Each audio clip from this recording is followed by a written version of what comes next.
How's everyone doing? Great. Glad to hear. He's lying. Oh. Well, I hope it's true, and if it isn't, I hope it becomes true. Ready to learn. Okay. Good things to hear. Good things to hear. Does anyone have any questions or need anything before we get started? All right. So.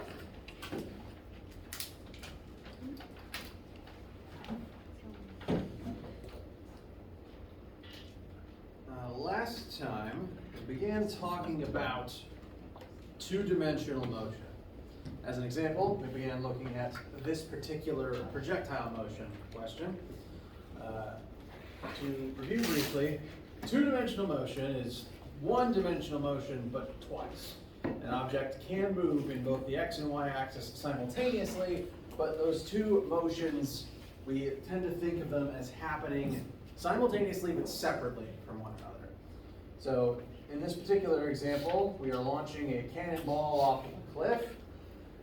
It is being fired at 100 meters per second at a 75-degree angle, and that means it is going to be moving up and out simultaneously. And that 100 meters per second is itself neither x nor y, it's somewhere in the middle. The fact that it's on an angle means some of it is x and some of it is y, and the whole hypotenuse points at 75 degrees. This is true for all two-dimensional motion. Something can have components in both the x and the y. And there's two different ways that you can think of two-dimensional motion. Given that in this class we like vectors, if something has a direction, we do like to know what it is. We can describe the velocity vector of this cannonball as 100 meters per second at 75 degrees. And so if I asked you for the velocity of the initial velocity of the cannonball, writing it out like this would be an acceptable answer. That is both magnitude and direction. But we began this question last time. We're going to finish it out now.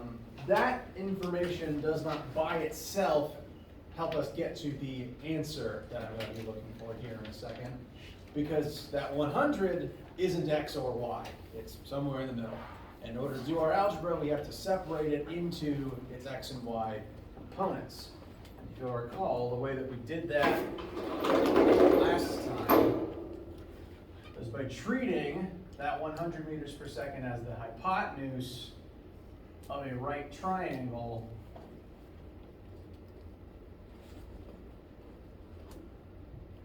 where the horizontal leg is the initial x component and the vertical leg is the initial y component. We got there using trig, so if you haven't already written in your notes, so toa, make sure to put that there. I'll put the formulas in again, just in case. Sine of theta equals over hypotenuse. Cosine of theta equals adjacent over hypotenuse. And tan theta equals op over adjacent. Now last time we utilized these formulas to find what the components are. So I'm just going to kind of recall what those numbers were. I believe the x leg was 25.6 meters per second, and the y leg was 96.6. Is that correct? Yes. All right. So you arrive at these numbers using the trig functions. 100 meters per second is the hypotenuse leg, and 75 degrees is the theta. We just use theta as shorthand for angles in our formulas. Sometimes it's just telling you where the angle goes. Sometimes we use theta as the variable for an unknown angle. And what we'll continue doing today is using more of this trig to look at more triangles, more two-dimensional vectors. Before that though, I want to finish out this question to get just a little more projectile motion practice in first. Any questions before that? So have we done the whole lecture on chapter 3 and this is our last? No, I'm kind of skipping around. Okay, I just wanted to make sure because I thought I skipped ahead a little bit to use this as an example for the lab this week. Sometimes, I apologize for that, No, you're if that good. wasn't clear. We will have, I'm gonna skip back through the rest of, I apologize. Sometimes it's hard for me to find my words in the morning.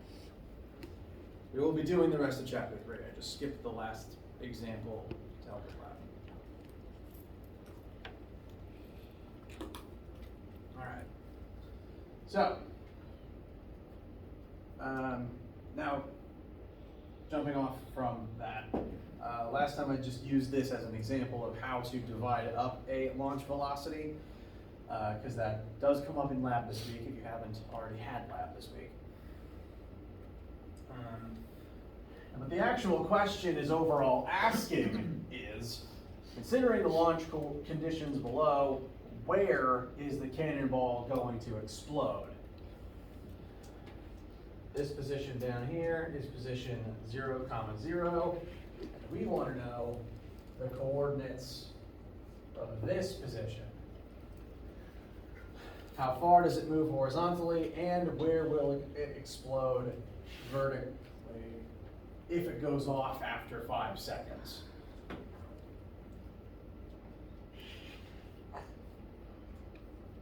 So, 5 seconds after launch, it goes kaboom. You want to know where it will be at that moment.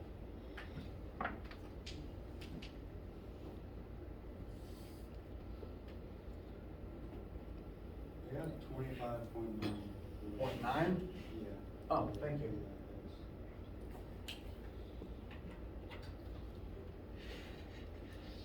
So, to answer that question, I'm just going to rewrite all the things that we know over here. We've got initial x velocity, initial y velocity,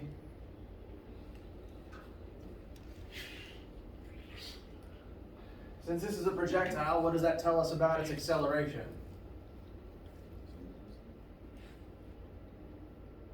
Gravity.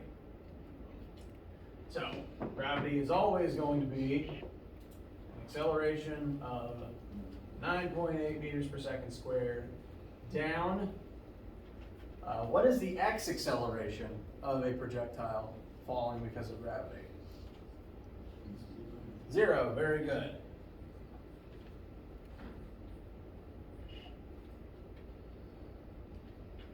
The cliff is 15 meters up, so I'm going to write our initial x position as 0 and our initial y position as 15 meters.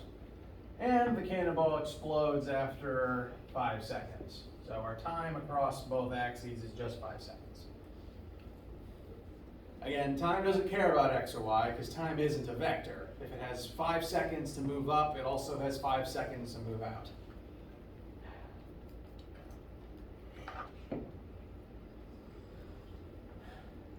So, what we want to figure out is the cannonball's location in both axes, x and y, after 5 seconds elapses.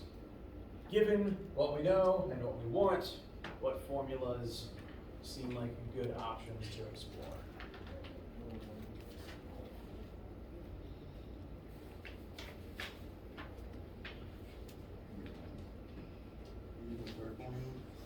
Third formula, it's always a good bet. Delta x equals velocity initial x times time plus 1/2 xt squared. Formula 3 will work for both axes in this particular case because it is, again, describing motion over time, and that is what's happening to the cannonball here. It is moving over time. Bless you. So I'm gonna recommend we use Formula 3, and given that we're examining two separate axes, we're gonna have to use it twice. Once for X, once for Y. So I'm just gonna label that this is our X-axis work. I've already put X's in for all the all the vectors in this equation. So now we're gonna start plugging things in. Delta X is always final minus initial. So final X position minus our initial X position of 0. We're beginning 15 meters up, but we're still starting above the origin point. So the X position begins at 0, which is fine. This will just go away, and then by the end we'll figure out where the cannonball is eventually. The Ix is the 25.9 we found before. Time is 5 seconds. And we already discussed that the X acceleration of the cannonball is 0. So this entire last piece is just going to vanish. You know, I'll write it out in full though, just for the sake of your notes. The A term in there is 0, and as a result, the 1/2 and the 5 squared are just going to go away.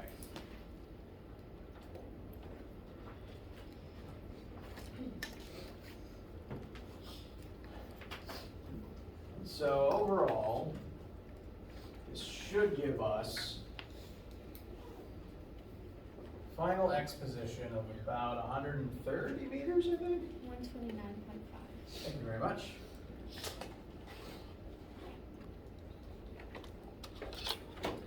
So in 5 seconds, the cannonball will project 129.5 meters forward. That is how far it has time to go in 5 seconds. Feel good? Questions?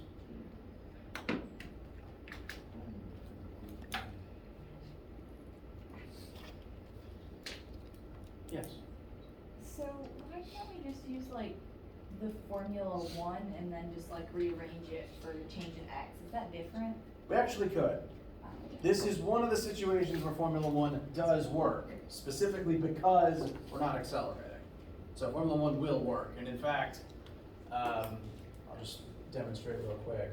V equals delta X over delta T, so 25.9 equals XF minus 0 over 5.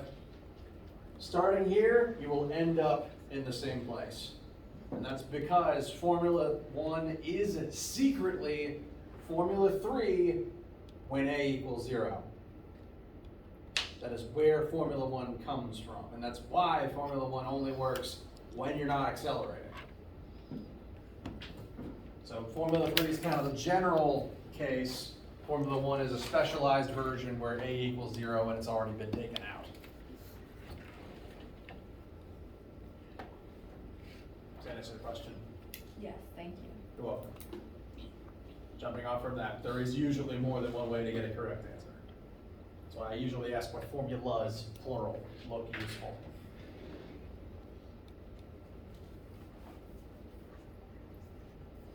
All right, so that's our x-axis. Now we're going to do the same thing in the y to figure out the height at which the cannonball explodes. So I'm going to rewrite Formula 3 but with y's instead of x's. So delta y equals VIY times time plus 1/2 AY t squared.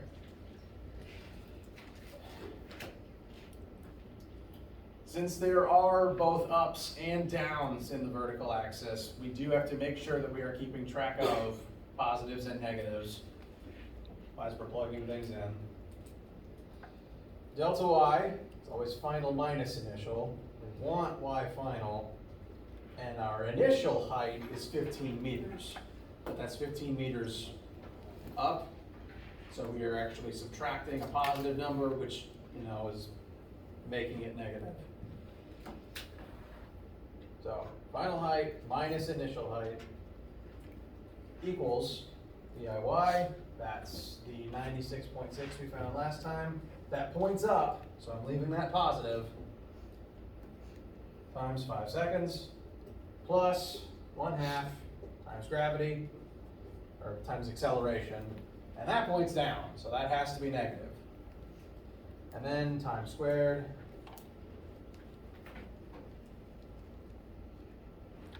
So we know everything except YF. We are good to use algebra to find YF.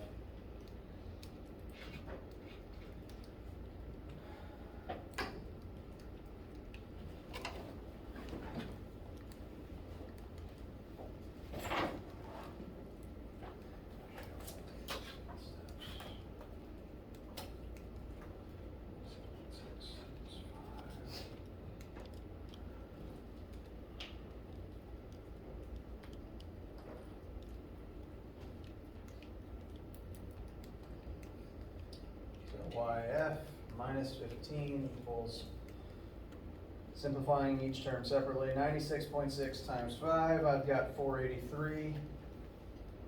Let me know if anyone's calculator disagrees. Then 1/2 times negative 9.8 times 5 squared gives me negative 122.5. 360.5. Thank you.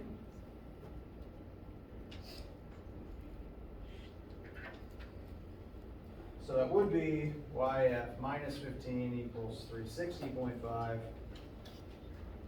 Now, right, we do have to add a 15 to both sides, and this is because we're starting 15 meters up. If we were launching from the ground, that term wouldn't be there and we'd rise to this height, but we're starting 15 meters up, so that's 15 meters higher than we started at 15 and then we climbed 360. So as a result, the cannonball's real final height is 375.5 meters. So the precise location that the cannonball will explode, 129.5x, 375.5y. Y is my projector.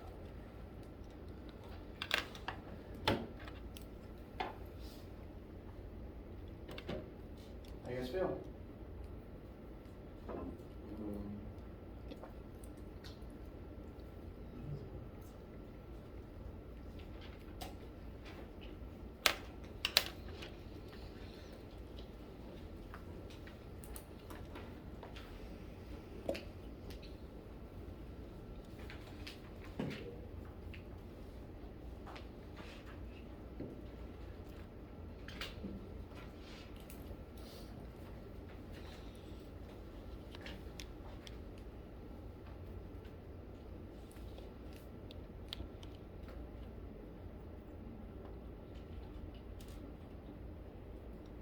Questions? All right. So, this is combining 2D motion, trigonometry, and projectile motion together. This final answer here, you can think of it as separately X position and separately Y position. These coordinates could also represent just a straight line vector from the origin to where it explodes. That's another way you could think of it.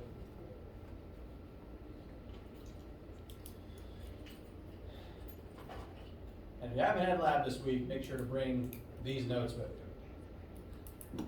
Yes? When we were doing lab on Monday, we like kind of had like the similar problem, and we were using at least like some of the notes that we had gone over on Friday. And Dr. Edwards was telling us like that it was too simple and that he was giving us like other equations. So I guess like some of us got a little bit concerned about like then the test, not like which equations to use. Yeah, because we did the same thing. You did the same on Wednesday? I had it yesterday. Oh, was it? Because he would like put a different. Remember what problem. equations he told you to use? Yeah, I have them here. Okay, I'd like to glance at those before you leave the room today. Thank you for telling me. It was just like using like the height and like to replace like the delta y and stuff. So that's why we were getting a little bit confused. He may just have a different way of doing the same thing. Yeah, I hope that's yeah, what it is. probably, but we were just all a little bit confused because we were like trying to do step by step what we did in class on Friday. Right. Yeah, I'd like to look at that work, and I'll just talk to him about it too. Thank you for telling me.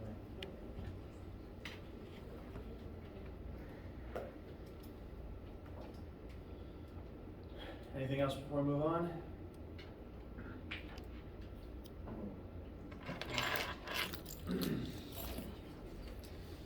Let's see.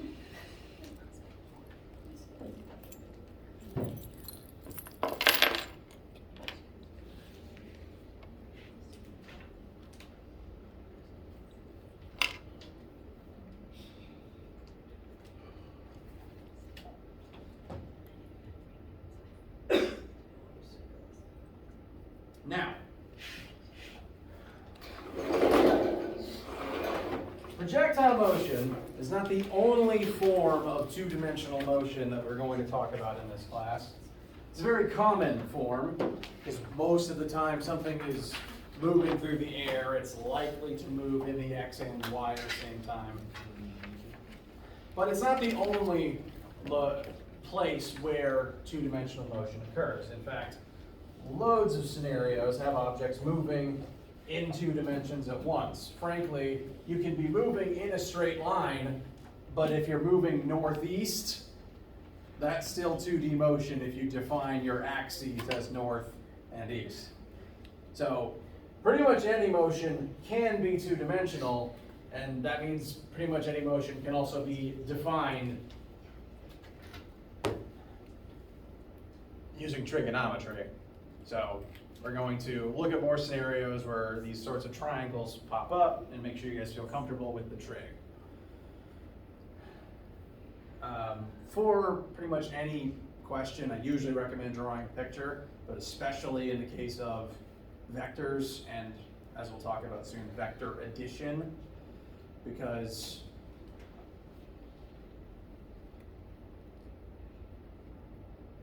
lost my train of thought, sorry. Still finding it. Well, let me just show you what I mean. We are going to apply trigonometry to sports. Quarterback is going to take the ball, run backwards for 10 yards. This is about the only time we're going to use yards in here instead of meters. Run parallel to the line of scrimmage for 15 yards, and then throw the ball 50 yards forwards downfield. We need to figure out where the ball ends up as a result of all that. This is one of the scenarios where I highly recommend drawing a picture. So, we're going to define our starting point as right here. This is going to be 0, 0, our origin. From that position, I'm actually going to trace in a line of scrimmage real quick. So, I'm intending to be drawing this like you're looking at it from the stands. From that line, someone yells hike. The ball goes, well, I guess backwards is kind of relative here. I'm going to assume backwards means typically negative X direction for today. So that's 10 yards backwards. Next, running sideways parallel to the line of scrimmage for 15 yards. Parallel to the line of scrimmage is going to mean y-axis the way that I'm drawing it here. So parallel to the dotted red line. Yes? It's going up. Can it go down? It could go down. It could go down. Yes, sideways is. This is one reason. Another reason why it's important to draw pictures is so that I understand the frame of reference that your brain has. Often I will try to include pictures, but sometimes if I don't include one, you might visualize it slightly differently, and drawing a picture helps me understand how you visualized it. So it's not only good for doing your work, it's helpful for me grading your work to make sure that I'm actually understanding everything you understood. because I'm trying to grade for what you understand. So, yes, all I said here is parallel to the line of scrimmage. And that means that this person could have gone this way, or alternatively, this way. I didn't actually specify. And as a result of that, if you drew it one way or the other on a test, for example, I would count either version as correct as long as you proceed correctly from here. So you could draw it either way. Just to save board, I'm going to pick this version, but the other version does work. If you drew the other version and worked the other version, totally fine. The last step is the ball gets thrown 50 yards forward downfield. So this 10 yards is backwards, that 50 yards forwards is then in the opposite direction. So whatever direction you drew that 10 in, the 50 points opposite the 10. So those two work against one another.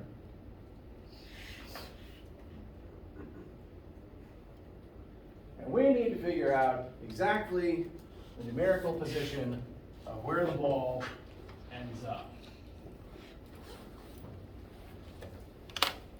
Like 40, 15, Say it again. maybe 40, 15. It would be 40. It would be 40, 15. Very good.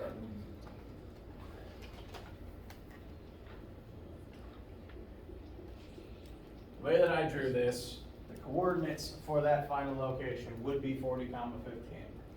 And that's because, as I mentioned before, the two axes occur simultaneously but separately from one another.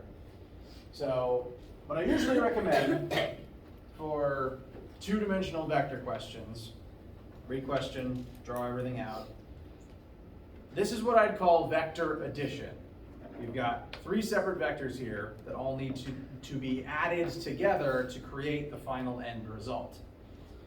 And in order to add vectors, you have to add the x components together and then separately the y components together. I drew the picture like this because I like to draw vectors what I call tip to tail. Basically, I take the vectors one at a time and then put the tail of the new one on the tip of the last one. Now, in this case, that would kind of be the path that happens here. Sometimes, I'll talk about future examples in the future. But when I say tip to tail, I'm referring to this style of drawing. Vectors are placed one after another in line so that you can visualize the path that an object takes. And to get that 40, 15, you have to take each vector and add them together, but adding only x with x and only y with y. There's a couple different ways you can do and visualize that. Very straightforward way is simply by just using very big addition, but to make sure that only the x's get added together and only the y's get added together, I am in the habit of writing out the full component list for each vector. Because even though only a single number is on the picture, each vector can be listed as a two-coordinate system.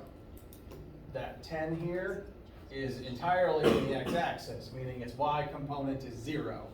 That initial vector doesn't contribute to the final y position, so its y component is 0. It's not affecting the y-axis. This 15 yards is only affecting the y-axis and it's not affecting the x. And then the 50, again, is entirely x and doesn't affect the y. So a question like this, you'll get the answer from that every time? Like, it's that easy? Can be. Can you explain the negative? Yes. I wrote -10 specifically because this 10 yards is pointing in the opposite direction as this 50 yards. Now, which one's negative is kind of up to you to decide, but one of them has to be. Because since they're working against each other, they're not gonna add up to 60, they're gonna add up to 40. This is kind of similar to, let's say as a separate example, I walk 10 feet forwards and then 10 feet backwards. Yeah, I end up where I started, because they're working against each other. So if it doesn't matter which one is negative, is that like an absolute value, because that's 40 compared to negative 40? Yes. And this is one reason why drawing your pictures is important on a test, so that I see your frame of reference. But, sorry, I'm getting ahead of myself. Yes, I'm realizing that this example didn't have a whole lot of specificity in terms of pluses and minuses. I'll try to be more specific than usual ones, I apologize. In this particular case, the 10 or the 50 could be negative. It's kind of up to how you draw your picture, but one of them has to be, since they point in opposite directions. The important thing is that they work against one another, and as a result, the ball only ends up 40 yards away from the line of scrimmage by the end of things.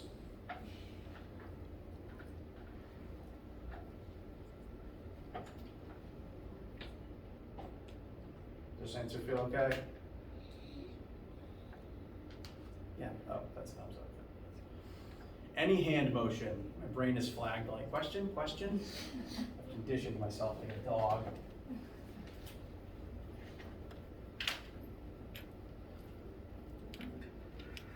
All right, now that, the 40 comma 15, is a totally valid way of describing this final answer. It is not the only way. As I said, we gotta practice trig. So, what this tells you is basically the coordinates point location of where it ends up. If I asked you, where does the ball land after being thrown? It lands 40 yards away in the x-axis and 15 yards away in the y-axis. But there's a separate way that it can be described, because there's always two ways to write any two-dimensional vector. This is one of them. But if you'll recall, all vectors have both magnitude and direction.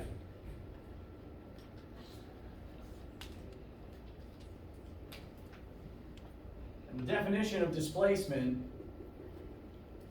is always straight line distance and direction from where something starts. So in addition to talking about where this number comes from, we're going to find the green line as well. Because sometimes I'm going to ask you specifically for the green line.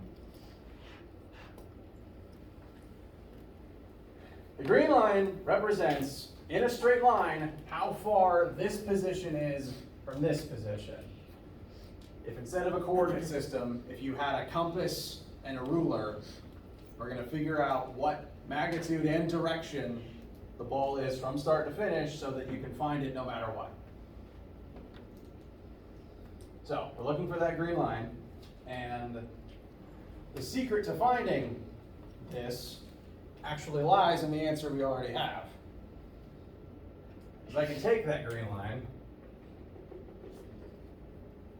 and I can turn it into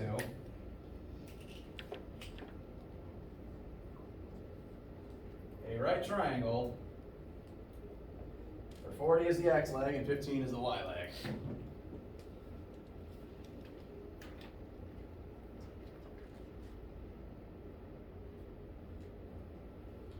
So, this answer here not only represents the coordinate form of the final displacement, these are also the legs of the right triangle that the vector displacement creates. So all of our methods kind of mixing together here. The different ways of describing vectors all interconnect. Did you just do a squared plus b squared equals c squared? We could, yes. That will absolutely tell you what the hypotenuse of this triangle is. But I'd also like to know that angle. Because all vectors have both a magnitude and a direction. The hypotenuse is the magnitude. Theta is the direction. So if I ask you for a vector answer, I'm going to want magnitude and direction. And so we're going to find both h and theta. Theta. Theta. Yes, that's Greek letter, spelled like this. Is there a fraternity on this campus that has theta in it? Theta Chi. Okay, yes.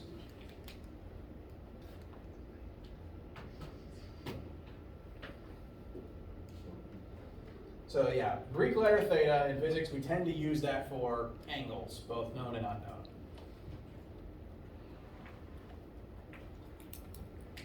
I do realize that my zeros look kind of similar. 0 has a diagonal slash. Theta has a horizontal slash. And 42.7. Very good. I'm gonna put the work for that over here. There is multiple ways to arrive at the correct answers here. But given that we're looking for the hypotenuse of the triangle and we have the other two legs, we can use the Pythagorean theorem to find that hypotenuse.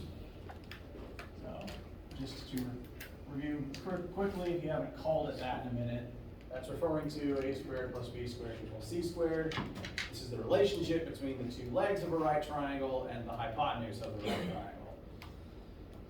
triangle. C is always the hypotenuse.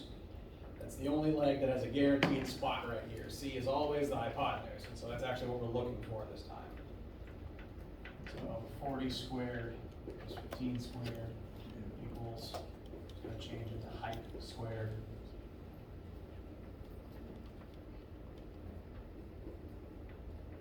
So hypotenuse would be the square root of 40 squared plus 15 squared, which I believe someone pointed out is 42 point what? 7.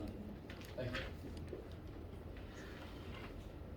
So, this number is again the straight line distance from start to finish. If you had a very long tape measure and you walked from here to here, you would end up 42.7 yards away.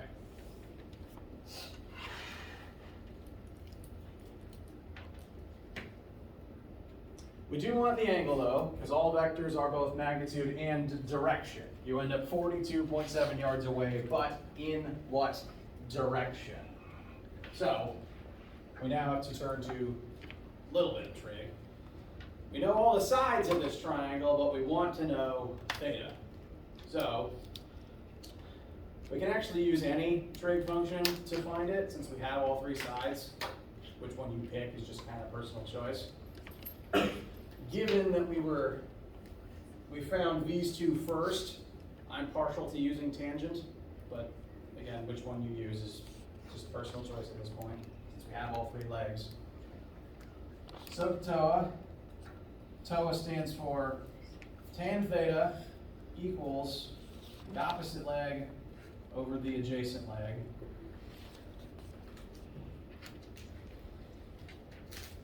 Theta is what we're looking for, so it's going to remain an unknown variable for the time being.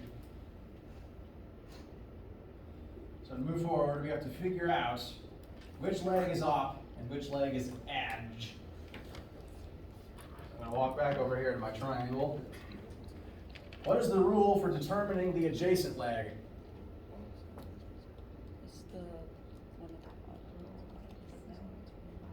40. Okay, which one is it? 40. Good, yes. The rule for the adjacent leg is it's one of the two legs that is touching the angle in question, but of the two, it's the one that isn't the hypotenuse. There's only ever two legs touching any angle in a triangle, and if you're working with a right triangle, and we're never going to examine this angle, because we already know what the right angle is, and putting 90 degrees in your trig formulas doesn't tell you anything. It's always going to give you one. if we were looking for a non-right mystery angle, it's always going to be touching two legs, and one of those legs is always the hypotenuse. Hypotenuse is never going to be opposite or adjacent. It's its own special category. So if this is the angle we're examining, this is our theta, from its perspective, the slanted one's the hypotenuse, and the only other one it's touching will be the adjacent leg. So 40 is going to be edge. Now, if you don't like that rule, to review the rule for which leg is opposite, it's just a leg that's not touching the angle at all. So I usually draw these lines in, one dipping down to adjacent, one going out to opposite. The opposite leg is the one that does not touch the angle. Every single triangle, that's not a triangle.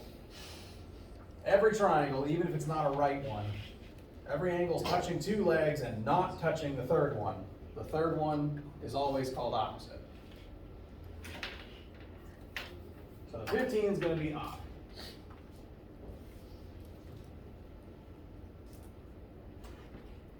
My computer's taking vacation. So, stack these correctly. It's going to be 15 over 40 if we're using the tangent equation.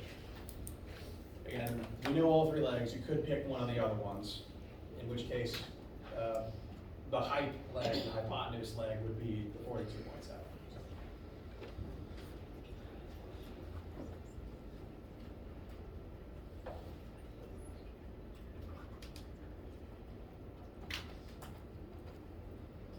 So, tan theta equals 15 over 40. Now we need to get theta by itself.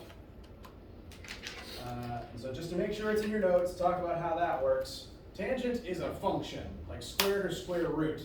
You can't just like divide by tan only to send it over. You have to undo the tangent. This theta is trapped inside of a function. It's kind of like how you can't just undo a squared by dividing by 2. So to get rid of that tangent, we have to perform the opposite of a tangent on both sides, like how you undo a squared with a square root. And what is the opposite of tangent? Tan to the negative 1, also called inverse tangent. They mean the same thing. So the button on your calculator that undoes tangent is inverse tangent. It does look like tan to the negative 1 power. And on your calculators, it's the button, it's usually the secondary function of the trig function in question. There's also an inverse sine and an inverse cosine. There's one for each trig function, even the weird ones like cosecant. And we're going to perform that function on both sides. Kind of like how you have to square both sides to get rid of a square root. We have to inverse tan both sides to get rid of a tangent.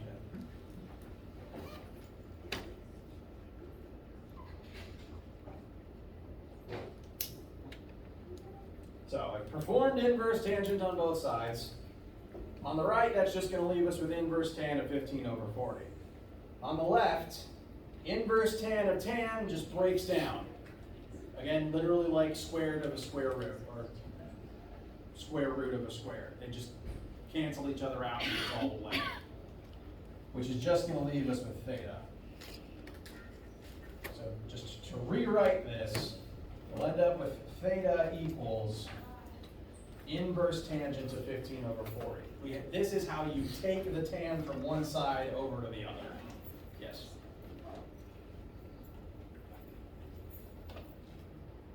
Okay? Okay. If you have a question, yeah, do please interrupt me. So, this is equal to this. We've just taken the tangent from one side over to the other. And so now what you put in your calculator is inverse tan of 15 over 40, and that will give us our final angle. For this to work correctly, your calculator does need to be in degrees mode. Everyone's should be by now, but if it isn't, let me know. Make sure it is.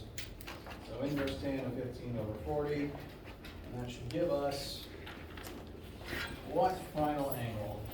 20. Good. 20.6 degrees. So, our final vector displacement for this football, from start to finish, is 42.7 yards. Technically said yards, not meters. 42.7 yards at 20.6 degrees. So the two ways of describing a vector answer are one, the components of that vector, and two, as magnitude and direction. Magnitude is 42.7 yards, the direction is 20.6 degrees. How you guys feel? Cool. So on Friday, we'll practice this a little bit more, start looking at weirder scenarios. And then week after next, we'll be ready to start looking at new types of vectors. Questions? Okay. All right. Need anything at all, let me know. Have a great day. Bring these notes to lab if you haven't had lab yet. Should I just get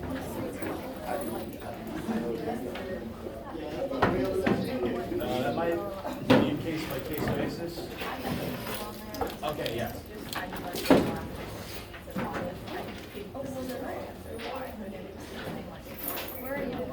All right. Yeah, I'll definitely check that over my lunch break. The only problem is WebAssign doesn't email me when I have those. And there's just a tiny little box that says you have questions, but I don't always immediately.